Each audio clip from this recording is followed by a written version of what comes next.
Hey everyone, welcome back to the channel. I'm Ganyan, thank you for stopping by. Today we're talking about Borderlands, the pre-sequel, and some of the things connected to it. If you know me or you know my channel, you know that I started from Borderlands videos and I love the Borderlands series. But I haven't made a video about it in a while because there's nothing to talk about basically. But lately I've been going back to some of the older games and I've been really having a lot of fun with them.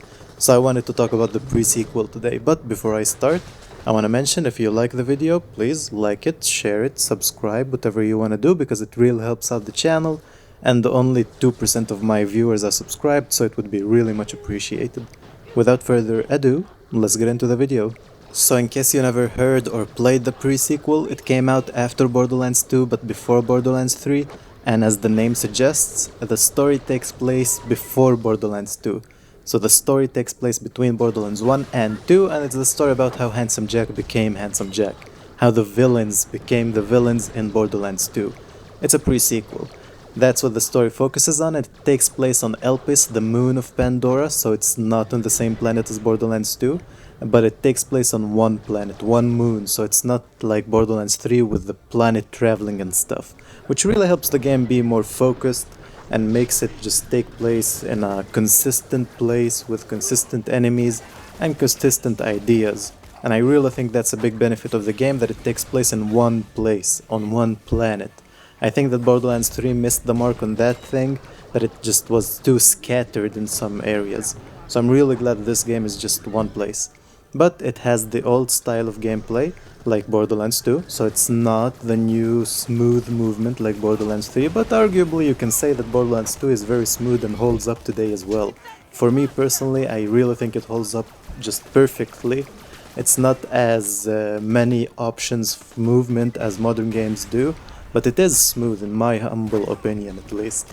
So I really do enjoy that. I know that I am getting into a lot of different topics and a lot of different ideas, but I really do have a lot to say about this game and I really do enjoy it. But keep in mind, as usual, I'm just speaking as a fan. I'm not an expert, I'm not a game developer, I'm not a 10-year veteran of the Borderlands series, I'm only like 7 years in. So, again, just remember, I am a fan and all of what I say in this video is just fan stuff. So let me know what you think when you do finish the video down in the comments. And other than that, I want to talk about the gameplay of this game. The Vault Hunters in this game are all unique, they're all villains from Borderlands. You have 6 villains total, and my favorite of them is Timothy, that I love to play as.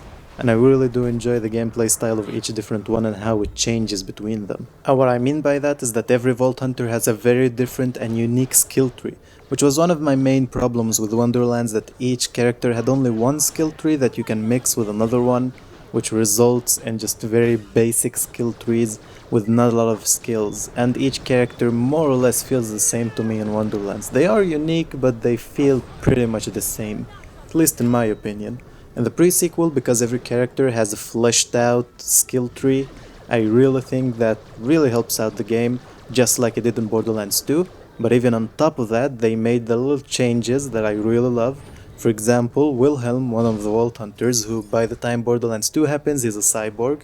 So if you play as him in the pre-sequel, you start as just a normal guy, and as you get new skills that add cybernetics to him, you can actually see the change in his body in both gameplay and in the whole inventory system. You can see the new cybernetics he puts on himself. And I really think that's a cool touch and I really do love it.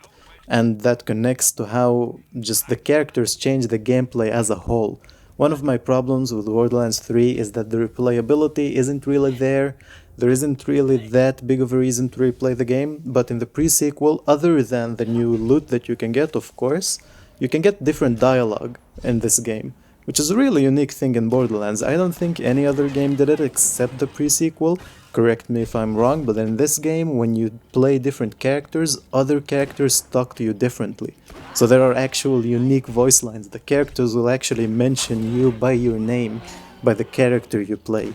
It won't just be like Vault Hunter or whatever it is, some generic term. It will be your actual name and they will talk different. And I really think that's a really Really good touch, especially for replayability, and I really do appreciate it. Another subject I wanted to touch on is the DLCs for the game. One of them is an arena style DLC, which isn't that important. I think it's like a side DLC, so it's not even worth to go really into, but it's a fun addition, I guess.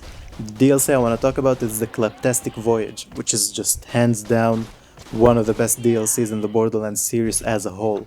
The only DLC that I think is better than it is Tiny Tina's Assault on Dragon Keep, and that's really high praise from a Borderlands player. So the DLC is really long, it's really fun, has a lot of loot, has a whole new rarity, which is something we don't see. We don't see that in any other Borderlands game, maybe in 2 I think, but it's a new rarity in the DLC that you can get just from the DLC. They're called glitch weapons, and you can get these guns just by playing the DLC, and it's a whole new rarity to play with. And I really love that, and I really do think it's a good thing to add to the game. That's how DLCs should be done. It's a good story, good location, unique ideas, new loot, new rarity of loot, and we haven't seen a DLC this in-depth since then. Since that DLC, we haven't seen anything come close to it even, in both Borderlands 3 and in Wonderlands, if you want to count that as DLC. But yeah, we haven't seen anything even close to it since then. I really do love this DLC, so if you played pre-sequel but you never touched the DLC, I implore you to go back and play it because it's really fun. Now, what about the location itself? Elpis, the moon. Some people, I saw comments about it and reviews that they say it's not as unique as Pandora, which I do agree with. It has very similar locations at some points, but also on top of that, and little spoilers here, you can go to the Helios space station, the base of Hyperion next to Pandora, and that really presents even more unique locations. There is a zoo on the space station, there's corporate offices, so it adds to the variety in the game, and I really think the game has varied locations and varied enemies. I'm pretty sure it has more enemy variances than Wonderlands. Not more than Borderlands 3 or Borderlands 2, by a long shot, not more, but it does have more than Wonderlands, which it's a 10-year margin between the two games, almost, something like that. And this game having so much more variety than modern Wonderlands, I think that's a shame on Gearbox, and I really think that shouldn't be accepted, but it is what it is. This game has a lot of variety, that's my point here, and it has a lot of enemies, a lot of locations, a lot of different loot you can play with, and the characters are unique, and I really do love everything connected with this game, and I didn't even mention the low gravity. It's a whole system in the game that the game takes place on a moon, so the gravity isn't as strong as on Pandora, so you have to play in low gravity, and you get these jetpack things that also add to your loot collection, and they have unique benefits and, modifications and whatnot. And that's an even more bigger layer on the whole loot system in this game. So you might be asking yourself, if the game is so good and it has so many things, then why do people not like it? Why isn't it as famous as Borderlands 2? And my point here is that it just wasn't as big. It's a side game, it's made by a different studio, not Gearbox. It's made some Gearbox Australia or something, a studio that closed down. It's meant to be a side game, it's the pre-sequel. And people really expected this game to be basically Borderlands 3. It came out almost at the same time as Destiny did, so people really expected this game to be big and basically Borderlands 3, like I said. And it wasn't, it's a side game. Borderlands 3 was still in the works at that time. So people really were salty about this game, and I really think that's the reason that it wasn't as accepted as Borderlands 2 or 3. Because if you compare it to Wonderlands, which also is a side game, just like the pre-sequel is, this game has so much more stuff than Wonderlands. It has better DLCs, it has better gameplay, more places to see in the game, it's just a better game overall, and of course a better story. So I really think that's the main reason that people didn't connect to this game, and I really think that's a shame. Most people who play Borderlands nowadays either play the newest one, meaning Wonderlands, or Borderlands 3 or 2, the big ones. And no one talks about the pre-sequel, and I really think that's a shame, and that's my whole point with this video. That I think more people should know about the pre-sequel, more people should go back to play it in case they missed out on it, or more people should just appreciate it in general. But let me know, what do you think? Did you play it? Do you wanna play it? Do you even know what Borderlands is? I'm assuming if you made it this far into the video, then you do. So Yeah, thank you for watching. But other than that, it's just a quick video about Wonderlands, about the pre-sequel I mean, and I have nothing else to say for now. Let me know what you want to hear about, what kind of videos do you want me to make, Borderlands, other games, whatever it is. Let me know down in the comments as usual. Thank you for watching. If you enjoyed it, please like, subscribe. Other videos are on screen right now that you can enjoy from the channel.